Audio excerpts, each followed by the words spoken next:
create a safe space. That's my interview tip for today. Now, that sounds a bit strange because it's not like I'm in the other person's room and I'm creating a space by moving their furniture about and making them feel more comfortable, or I'm not creating a different space where I am. It is my front room and this is how it is. So we both feel safe in our respective spaces. What I mean by that is about showing empathy. And this creates a safe space. So empathy is the ability to understand and really relate to the other person's feelings. And by that, I mean that during the interview, there will become a sort of point where it may be quite personal, where you want to ask about the relationship between the artist and their parents. And you know that something has gone on, but you don't know specifically what it is. And you want to delve deeper. How you do that is by being honest yourself. So what I do is I will open up about the relationship to one of my parents, normally my father, who I had a difficult relationship with, talk a little bit about that. What that does is then that develops trust. And the other person will then, through this trust, start to open up. And sometimes they tell you things that they haven't told someone else. And that's the key to a good interview. And that will help you do interviews in a lot better and a deeper way. Now, all these interviews are available on my YouTube channel, Pop the History Makers. Make sure you subscribe and look out for more interview tips.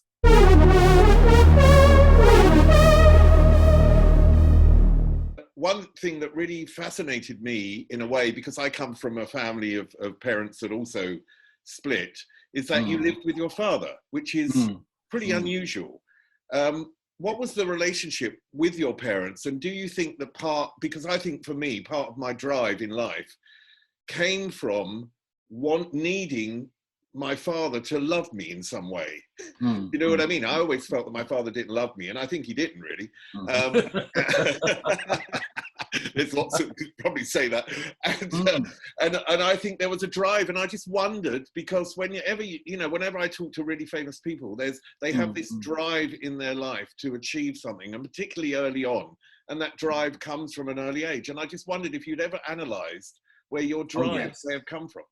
Well, my mum and my sister were very strong influences. My mum's always been working in the community, the Black community in the UK.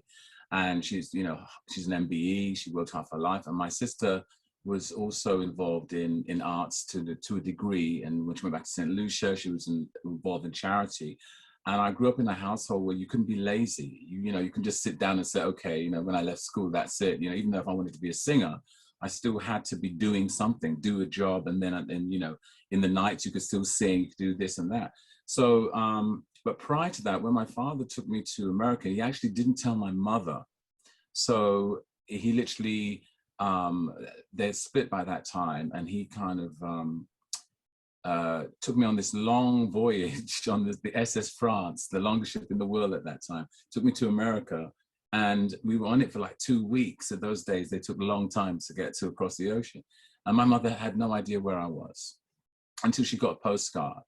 So there was always that longing that, I want to see my mom, where is she? And with that, with the memory of what I loved of England and stuff, there was a smell, there was a sense, there was colors. Then when I went to New York, it was like going into Disneyland. It was completely different. As a young Black guy coming from the UK, I just saw so much of people of me. I saw my own reflection. I saw it in so many different ways, and I thought I could probably do da da da da. To the point I got signed to a label that my father's wife pushed me to go into, but my father didn't know. And I won the audition, and then I recorded a few demos when I was very, very, very young. And I remember singing for them, is it Close to You or something like that, and Me and Bobby McGee by Janis Joplin. For some reason, I love that song. And that's how diverse the radio was and stuff. But when you talk about my father, he came from a background where they didn't show that affection to their children when they were growing up. When I was younger, yeah, but as we grew up, he was like, he just expected me to win the swimming meet. I joined track school, expected me to get, you just expected it, but I didn't feel like I was always trying to prove myself. And to the point where there was a moment when imagination became successful when I came back to America after coming back to the UK. And he turned and he said to me, which was very, very, it cut me in two, was that, oh, if I didn't send you back to England, maybe none of this would have happened. Instead of saying, wow, son, you've done really well, look at you, da, da, da, da. And afterwards, and right from that moment on, I thought, I don't need you. I'm bigger and badder and better, and I don't need you. I can get on and do it myself. You've provided me a platform of birth, but I can now move on and do my own thing. And even before he passed away, which he passed away in 2000, he was very much still thinking that what I did was a job, but the real job was come back to St. Lucia, look after the land, look after the property. That's where you should be, should be doing. But when he passed away, in his belongings, I found all my albums. Oh, wow. And it was like, but he'd been talking to other people about me.